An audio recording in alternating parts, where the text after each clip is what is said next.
मोदी का बड़ा हमला है, ये सीधे सीधे आरजेडी पर, यह याद दिलाते हुए कि उनके समय में क्या कुछ होता था। आलोक मेहता और संगीत रागी, एक एक कमेंट जल्दी से। आलोक जी, आपका कमेंट पहले पीएम की बातों पर। जी देखिए, अभी चूंकि आशुतोष जी कह रहे थे कि वहां क्यों कांग्रेस पर अटैक किया, चूंकि वहां कांग्रेस का एक समय में प्रभाव रहा है, और दूसरा अररिया और उस जगह पर वहां पर अल्पसंख्यकों की संख्या भी अच्छी खासी है। इसलिए ये स्वाभाविक है कि जब इस तरह की रणनीति बनाते हैं, चाहे नीतीश कुमार हो चाहे तेजस्वी हो, पुराने जो लोग हैं वो जानते हैं कि किस इलाके में कितना उसका प्रभाव हो सकता है। और इसीलिए जो डेवलपमेंट की बात है, देखिए प्रधानमंत्री नरेंद्र मोदी या जो सत्ता में होता है, यदि कांग्रेस सत्ता में है तो वो लोग अपनी उपलब्धियां गिनाते हैं। एक समस्या रोहित जी मैं ये कहूंगा, प्रधानमंत्री चाहे अच्छे बड़े योजनाएं, लेकिन यदि उनके नीचे के एमएलए ने काम नहीं किया, बीजेपी ने या आरजेडी के एमएलए जो काफी जीत के आए थे पिछली बार तो नीतीश के साथ, उसका नुकसान भी इस बार भुगतना पड़ रहा है। जो चुनाव में मतदान कम हो रहा है उसका नतीजा यह है, पटना में लोगों ने मोदी जी के लिए वोट दिया था लोकसभा चुनाव में। गलतफहमी ये रहती है कि यदि उस समय वोट मिला तो अब मिल जाएगा, इसलिए लोग नहीं निकल रहे हैं। और भीड़, एक लाइन और कहूंगा क्योंकि पहले डिस्कशन हुआ है भीड़ का, भीड़ तो अटल बिहारी वाजपेयी, इंदिरा गांधी से लेकर के मोदी जी और लालू यादव में भीड़ रहती थी, लेकिन उसके बाद भी वोट में कन्वर्ट उतना जरूरी नहीं है। इसलिए भीड़ को हम और आप देख करके अंदाज, हाँ हो सकता है लहर होगी तो हम और संजय जी भी गलत हो सकते हैं, वो सर्वे करते हैं, जानते हैं कि किस समय टिल्ट हो सकता है। लेकिन मेरा यह मानना है कि भीड़ से यहां बैठे हुए अनुमान लगाना गलत है, वो वोट में कन्वर्ट नहीं होता है। रागी जी बोलिए।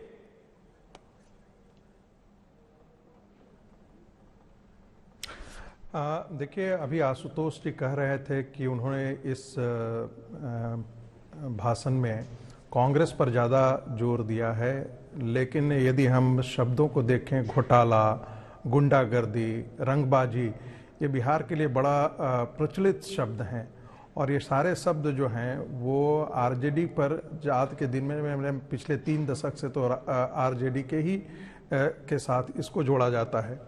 जो एक महत्वपूर्ण बात उन्होंने कही है वो न्यू शिक्षा नीति को लेकर के कही है, और हर जिले में इंजीनियरिंग और हर लोकसभा के अंदर मेडिकल कॉलेज की बात कही है। साथ साथ उन्होंने जोड़ा है कि गांव और गरीब के बच्चे हैं वो आज अपनी मातृभाषा में भी ये पढ़ाई करेंगे। मुझे लगता है कि ये अपील जो है और ये जो संप्रेषण है प्रधानमंत्री का, वो लोगों तक जा रहा है। अब तक उनको लगता था कि ये जो शिक्षा नीति है, हमारा बेटा क्या कर सकता है, हमारा बेटा कहाँ पढ़ सकता है, लेकिन उनको ऐसा लगता है कि इसमें हमारे लिए कोई न कोई संभावनाएं निकल रही हैं। हमारा बेटा भी, यदि आप में ऐसी महत्वाकांक्षा जग जाए, आपके अंदर यदि ऐसा लगे कि आपका बेटा भी, गरीब का बेटा भी डॉक्टर बन जाए, इंजीनियर बनता है, तो ये आपको बहुत हद तक आपकी सोच को प्रभावित करता है।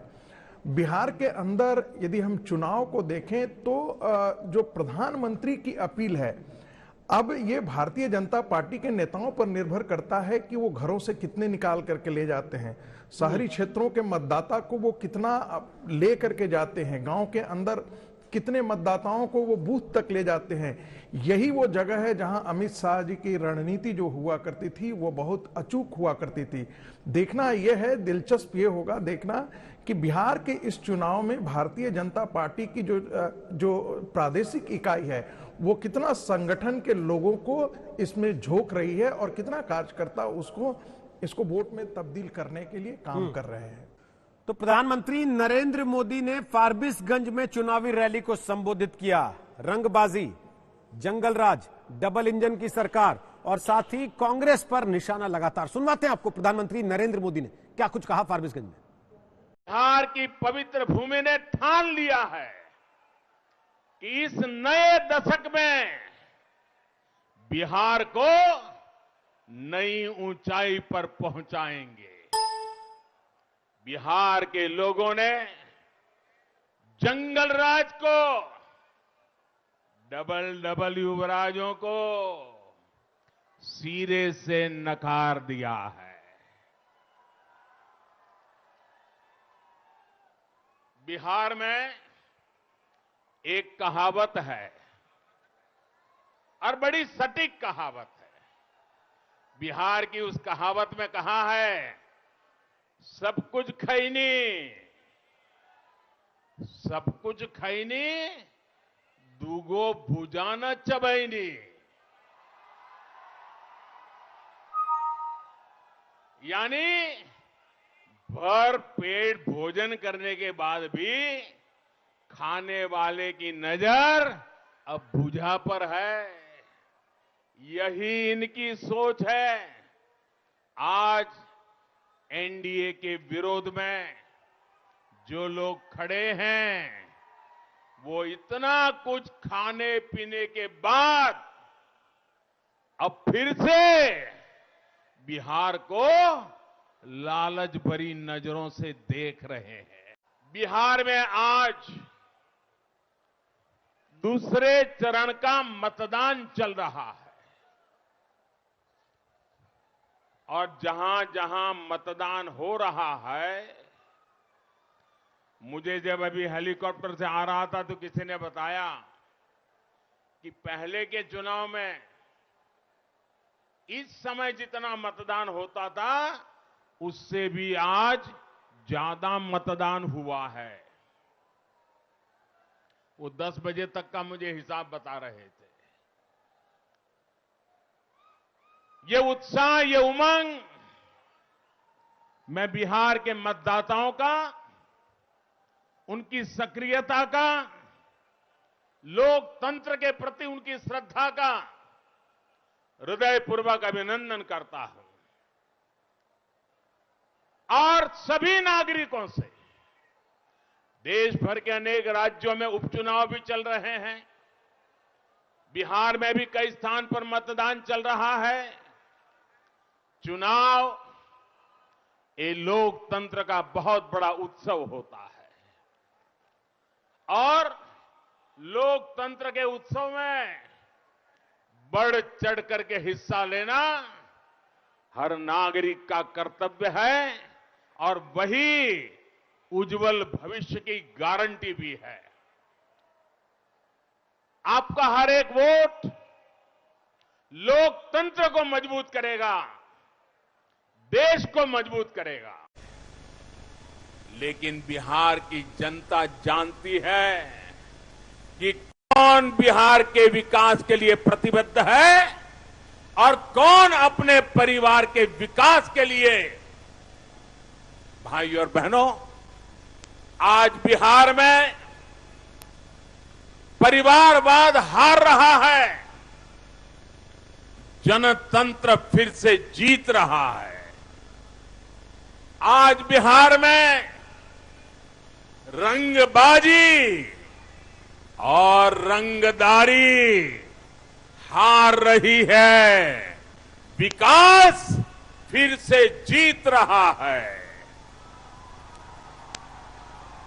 आज बिहार में अहंकार हार रहा है और परिश्रम फिर से जीत रहा है।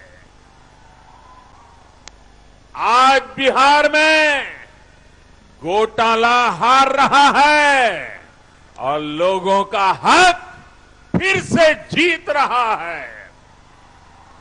आज बिहार में गुंडागर्दी हार रही है, कानून का राज वापस लाने वाले फिर जीत रहे हैं। भाइयों और बहनों, बिहार वो दिन भूल नहीं सकता जब चुनाव को इन लोगों ने मजाक बनाकर रख दिया था। इनके लिए चुनाव का मतलब था चारों तरफ हिंसा, हत्याएं, बूथ कैप्चरिंग। बिहार के गरीबों से इन लोगों ने वोट देने तक का अधिकार भी छीन करके रखा था। गरीबों को घरों में कैद करके उनके नाम से जंगल राज वाले खुद जाकर के वोट दिया करते थे। तब मतदान नहीं होता था, वो तो दिखता था सिर्फ, हकीकत में तो वो दिन थे जब मत छीन लिया जाता था, वोट की लूट होती थी, गरीब के हक की लूट होती थी। देश के 10 राज्यों में 54 विधानसभा सीटों पर भी आज उपचुनाव चल रहे हैं और इनमें से 28 विधानसभा सीटें मध्य प्रदेश की हैं। आज तक ने इस उपचुनाव के दौरान मध्य प्रदेश के मुख्यमंत्री शिवराज सिंह चौहान से सीधी बात की। मध्य प्रदेश में 28 विधानसभा सीटों पर आज वोटिंग हो रही है और इस पर आज तक से एक्सक्लूसिव बातचीत करने के लिए हमारे साथ मौजूद हैं मध्य प्रदेश के मुख्यमंत्री शिवराज सिंह चौहान। लगातार इतने दौरे हुए, सब हुए, अब वो अंतिम घड़ी आ गई है जिसका सबको इंतजार था। 28 सीटों पे ये महा उपचुनाव है सर। उपचुनाव महत्वपूर्ण है। वैसे हर चुनाव महत्वपूर्ण है क्योंकि लोकतंत्र का मूल ही चुनाव है। इससे अपनी आकांक्षाओं को पूरा करने वाली सरकार ही बनती है, चुनी जाती है। और मुझे पूरा विश्वास है जनता का प्यार और आशीर्वाद विकास और जन कल्याण के लिए, आत्मनिर्भर मध्य प्रदेश के निर्माण के लिए, समाज के सभी वर्गों के उद्धार के लिए भारतीय जनता पार्टी को मिलेगा। क्या कहना चाहेंगे वोटरों से, खास तौर से आज के दिन निकले वो बाहर वोट करें, मताधिकार का प्रयोग करें? नहीं, मेरी तो प्रार्थना है वोट जरूर डालें क्योंकि मतदान लोकतंत्र की आत्मा है और मतदान से ही लोकतंत्र मजबूत होता है। इसलिए एक भी मतदाता ऐसा ना हो जो वोट ना करे। सभी भाई बहन निडरता के साथ मतदान करें, कोरोना की गाइडलाइन का पालन भी करें। काफी प्रचार हुआ था, सब खत्म हो गया, लेकिन मुद्दे और बयानों में काफी विरोधाभास रहा इस पूरे उपचुनाव में। हमारे लिए चुनाव का मुद्दा है आत्मनिर्भर मध्य प्रदेश का निर्माण, समाज के सब वर्गों का कल्याण, किसान हो, गरीब हो, नौजवान हो, माताएं बहनें हो, मध्यम वर्ग हो, व्यापारी भाई बहन हो, सबकी भलाई।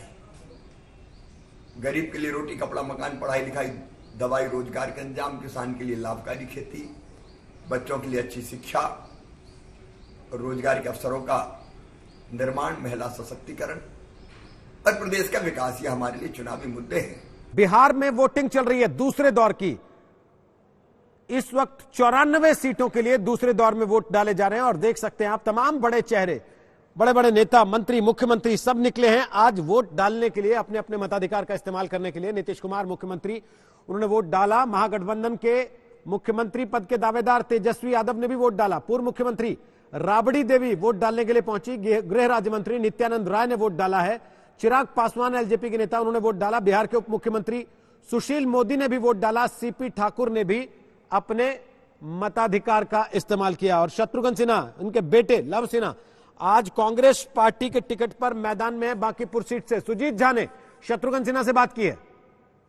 शत्रुघ्न सिन्हा है, पहली बार किसी दूसरे के लिए वोट डालने आए, अपने बेटे के लिए। बेटे की सबसे पहली बात तो मैं वोट डालता हूं और मैं लोगों से अपील करता हूं। अब तक आप अपने लिए, हाँ, अपने लिए डालता था, चाहे और लोगों के लिए वोट डालता था। मैं लोगों से अपील करता हूँ कि ज्यादा से ज्यादा नंबर में आते वोट डालें, मत का प्रयोग करें।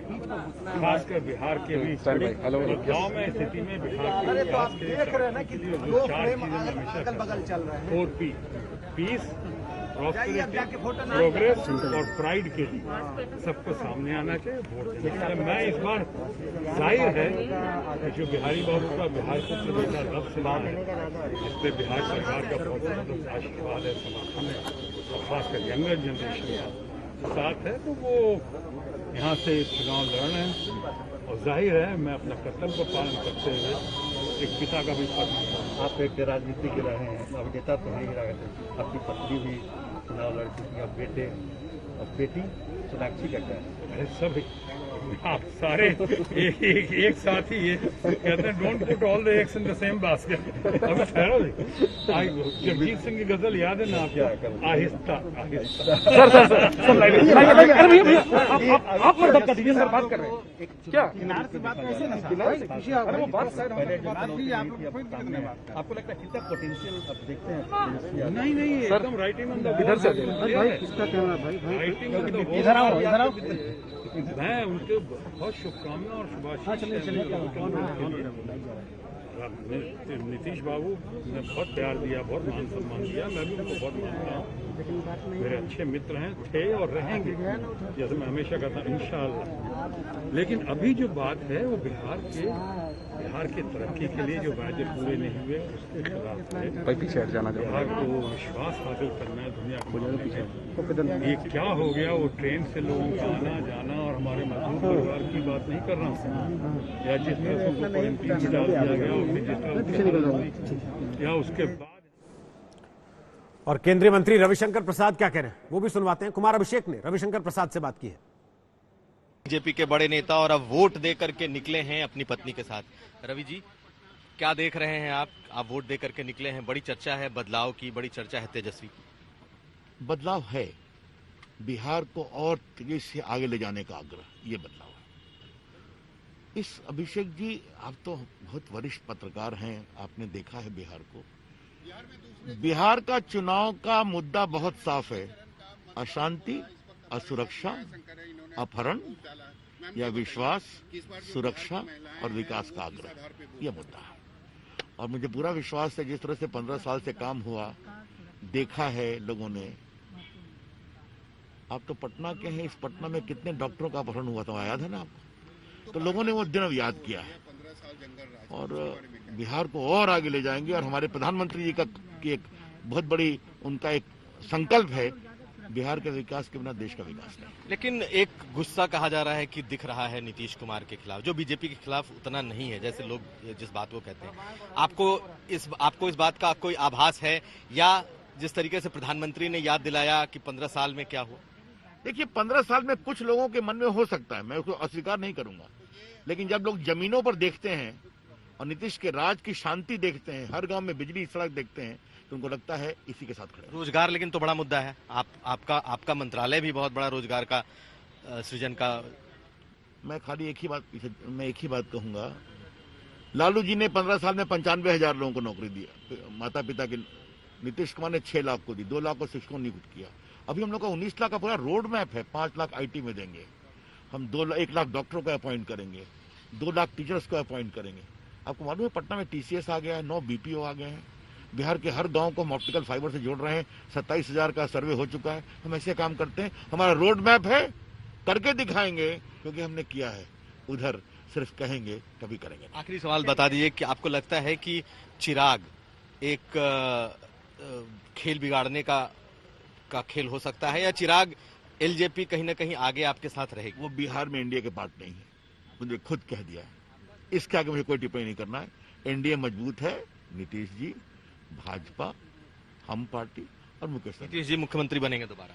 अब प्रधानमंत्री ने कह दिया, हमारे राष्ट्रीय अध्यक्ष जी ने कह दिया, माननीय गृह मंत्री जी ने कह दिया, तो इसके हम लोगों ने कहा, तो बार बार उस सवाल को क्यों दोहराया जाए। धन्यवाद। तो ये थे हमारे साथ रविशंकर प्रसाद, बीजेपी के वरिष्ठ नेता, वोटिंग करके निकले और साफ तौर पर कह रहे हैं कि जब बीजेपी के बड़े नेताओं ने कह दिया है कि मुख्यमंत्री नीतीश कुमार ही होंगे, तो अब इसमें कहने को कुछ नहीं बचता और बीजेपी की, एनडीए की एक प्रमाणिक जीत होने वाली है।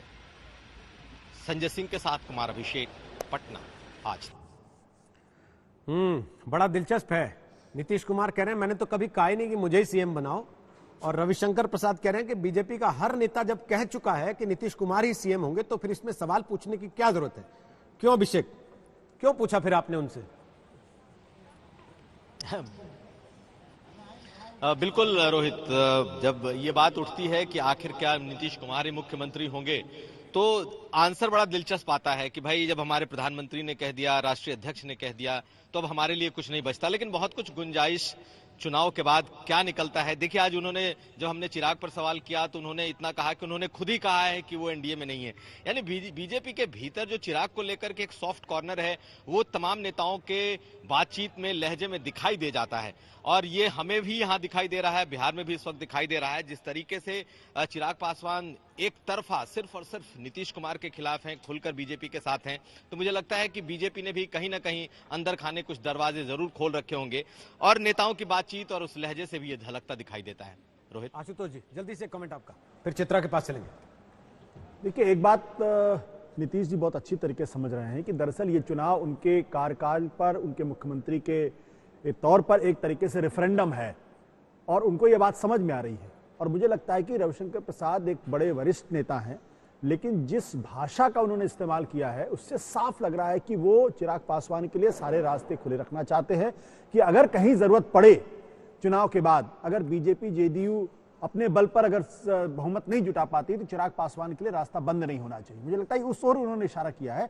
और कोई सिटिंग चीफ मिनिस्टर अगर ये कहे कि मैंने तो कभी कहा ही नहीं कि मुझे मुख्यमंत्री के तौर पर रखा जाए, तो ये भी स्पष्ट दर्शाता है कि उनके अंदर आत्मविश्वास की कमी है, और उनको भी कहीं ना कहीं लगता है कि लोग उनसे नाराज हैं, उनकी उम्मीदों, उनकी अपेक्षाओं पर खरा नहीं उतरे हैं। और खासतौर पर यह नाराजगी इसलिए भी है क्योंकि पिछले 7-8 महीनों में जिस तरीके से कोरोना के समय में एक मुख्यमंत्री के तौर पर उन्होंने बिहेव किया है, उस पर न केवल बिहार के लोग बल्कि बिहार के बाहर के लोग आपसे डिफर करते हैं इस बात पे। संगीत रागी आपसे डिफर करते हैं इस बात पे। संगीत रागी, बोलिए फटाफट से। देखिए, आपने कभी भी किसी मुख्यमंत्री को यह कहते हुए सुना है क्या कि मुझे ही मुख्यमंत्री बनना है, मुझे ही मुख्यमंत्री बनाया जाएगा? यह तो चुनाव के पहले से ही एनडीए का एक खुली घोषणा थी कि नीतीश कुमार ही गठबंधन का नेतृत्व करेंगे।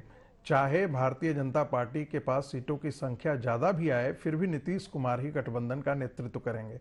जब पहले से ही एक खुली घोषणा है तो ऐसे में मुझे नहीं लगता है कि चीफ मिनिस्टर को इसकी आवश्यकता थी नीतीश कुमार जी को कि वो दोहराते इन्हीं बातों का।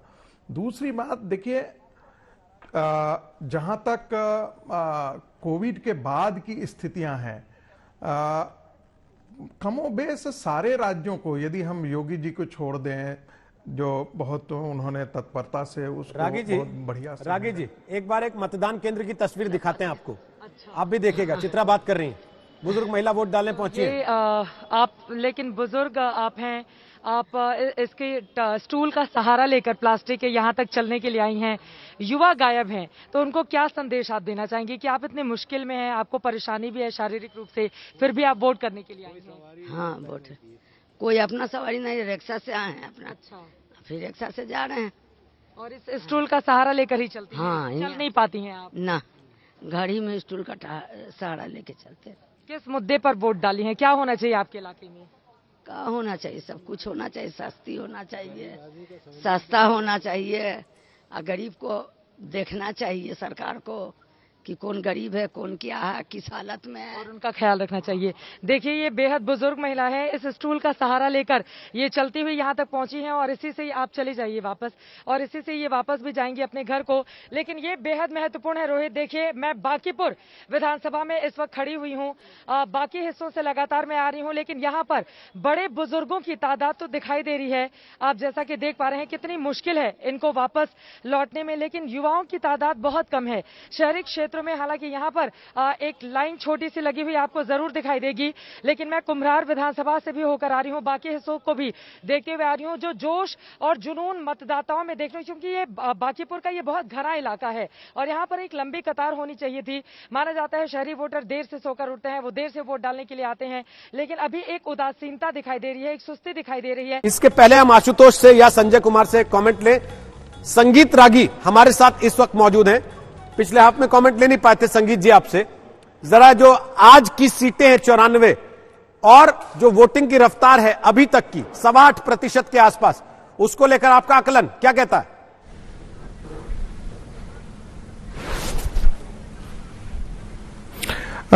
देखिए रोहित जी, मैं आशुतोष से संभवतः हमेशा सहमत नहीं होता हूं, लेकिन मैं इस बात पर सहमत हूं कि जो मौसम का मिजाज है मौसम के मिजाज के कारण ही थोड़ा सुबह सुबह रफ्तार कम रही है। मुझे लगता है कि दिन जब चढ़ेगा तो वोटों की जो रफ्तार है वह भी बढ़ेगा। एक बात तो सभी लोग मान रहे हैं कि वोटरों में कोई वैसा बहुत उदासीनता, एक प्रकार की उदासीनता देखी जा रही है, लेकिन ये कोरोना काल के कारण है या ऐसे ही है, यह भी कहना बड़ा मुश्किल है। कोरोना का, मैं जब पटना में था तो मैंने कोरोना का कोई वहां पर ऐसा, मुझे नहीं लगा कि वहां की जनता कोरोना से इतना डर रही है। वहां की सड़कों पर हमने लोगों को देखा कि वो बिना मास्क के घूम रहे हैं, और ये हमें वहां की जनसभाओं में भी देखने को मिला है। आज का जो चुनाव है वो बहुत ही दिलचस्प है, और दिलचस्प ये है कि इस चुनाव में सेकंड फेज में भी हमें लगता था, लेकिन सेकंड फेज में भी हमने देखा कि तेजस्वी यादव ने अपने पिता को नहीं उतारा है, उनका नाम नहीं उकेरा है, साथ ही माताजी को भी नहीं लाया है। और ये लड़ाई जो, इसमें से बहुत सारी जो सीटें हैं जो कांग्रेस पार्टी को, जो आरजेडी ने कंसीड किया है, वो भारतीय जनता पार्टी और जेडीयू के लिए एक वरदान साबित होने वाला है। लेकिन कुछ ऐसी सीटें हैं जहां पर दोनों का आमने सामने जो लड़ाई है वो बड़ा संघर्षमय लड़ाई है। कल आज तक ने लंबी बातचीत भी की नीतीश कुमार से। तेजस्वी यादव के बातों पर, उनके भाषणों पर, उनके बयानों पर सवाल पूछा तो आशुतोष ज्यादातर पर उन्होंने कह दिया कि मैं ऐसी टिप्पणियों का जवाब नहीं देता। 10 लाख नौकरियों पर उन्होंने साफ साफ कहा कि नौकरी देने की बात करें, तनख्वाह देंगे। इनके राज में तो तनख्वाह भी नहीं मिलती थी। देखिए, नीतीश जी को मैं कम से कम 30 साल से तो उनको मैं ऑब्जर्व कर रहा हूं। कल बने वो इंटरव्यू मैंने देखा था, और पहली बार मुझे लगा कि बहुत ज्यादा डिफेंसिव, बहुत ज्यादा अंदर से विचलित मुझे दिखाई पड़ रहे थे। क्योंकि एक तरफ उनकी सहयोगी पार्टी है जो कहती है कि वो 19 लाख नौकरी देंगे, दूसरी तरफ आप कहते हैं कि 10 लाख नौकरी कहां से देंगे, और 1,40,000 रोजगार, नौकरी और रोजगार में रोजगार 1,40,000 करोड़ एक्स्ट्रा कहां से आएगा। ये सारी, ये जो रोजगार की बात की जा रही है, सारी फालतू बातें। तो अगर तेजस्वी यादव का 10 लाख नौकरी या रोजगार देने का वायदा अगर फालतू है, तो फिर 19 लाख कहां से जस्टिफाइड है? हाँ। तो वो भी, इसका मतलब ये कि वो तेजस्वी से भी नाराज है, बीजेपी से भी नाराज है। मेरा कहना बहुत स्पष्ट तौर पे है कि नीतीश जी को इस बात को कहना चाहिए कि 15 साल में उन्होंने बिहार का विकास किया है, उन्होंने बिजली की बात करनी चाहिए थी, उनको सड़क की बात करनी चाहिए थी, कानून व्यवस्था की बात करनी चाहिए। बजाय उसके उनकी पार्टी के लोग कह रहे हैं तो 9वीं फेल माफिया है। तो जब आप इस तरीके की भाषा का इस्तेमाल करने लगते हैं तब साफ लगता है कि कहीं ना कहीं आप अंदर से विचलित हैं, और आपको दीवार पर लिखी हुई इबारत साफ नजर आ रही है। अन्यथा कोई कारण नहीं है कि आप ये कहें कि सैलरी भी नहीं दे पाएंगे। तो अब ये जिन्होंने वायदे किए, जिन्होंने 2 करोड़ नौकरियों का वायदा किया था, क्या उन्होंने दिया? उसके बाद नौकरी आप कह रहे हैं नीतीश कुमार जा रहे हैं, तेजस्वी की सरकार बन गई। नहीं, मैं ये नहीं कह रहा हूं कि किसकी सरकार आ रही, किसकी सरकार। मैं कोई ज्योतिष नहीं हूं, मैं कोई ज्योतिष नहीं हूं, लेकिन आज की तारीख में बिहार में आप जिस भी व्यक्ति से बात करिए, जितने भी एक्सपर्ट हैं, सबकी राय आप कर लीजिए, कोई ये कहने को तैयार नहीं है कि नीतीश कुमार 2010 के नीतीश कुमार जो अत्यंत लोकप्रिय थे, ये नीतीश कुमार 2015 के हैं जो अत्यंत लोकप्रिय थे। आज की तारीख में बिहार के अंदर नीतीश कुमार लोकप्रिय नहीं है, और बहुत कम लोग आपको मिलेंगे जो नीतीश कुमार की तारीफ करते हुए दिखाई पड़े। ये दीवार पर लिखी हुई इबारत है जिनको जो समझ रहे हैं, क्योंकि राजनीति में उनका अनुभव बहुत सारे नेताओं से बहुत ज्यादा है। संगीत तो अगर वो न समझ रहे हो, ये मैं नहीं मानता। संगीत रागी, बोलिए।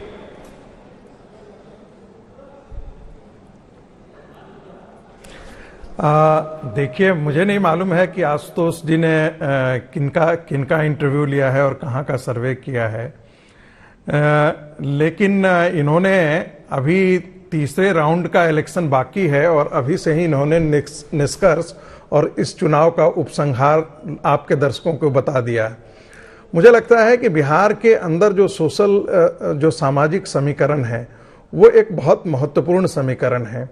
2015 का चुनाव, 2010 का चुनाव और 2005 का चुनाव, ये हम तीनों चुनावों का यदि हम गणित देखें तो भी हमको मुझे ऐसा लगता है कि ये गणित जो है वो भारतीय जनता पार्टी और जेडीयू के पक्ष में जा रही है।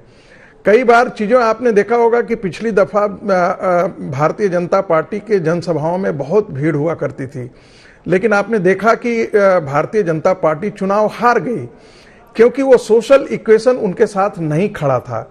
हमें ये नहीं भूलना चाहिए कि ओवैसी की पार्टी, चिराग पासवान की पार्टी, ऐसी पार्टियां हैं, उनके बहुत सारे वोट जो हैं वो लालू की पार्टी का 2005 में आपको याद होगा कि रामविलास पासवान जी ने मुस्लिम चीफ मिनिस्टर की बात कही थी।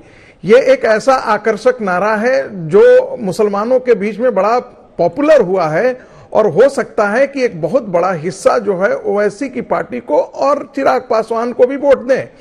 तो मेरा कहना है कि ये जो त्रिकोणीय और चतुष्कोणीय जो संघर्ष है, जहां जहां जब भी ऐसे संघर्ष होते हैं वहां पर ऑर्गेनाइज्ड पार्टियां जो होती हैं वो ज्यादा सफल होती हैं।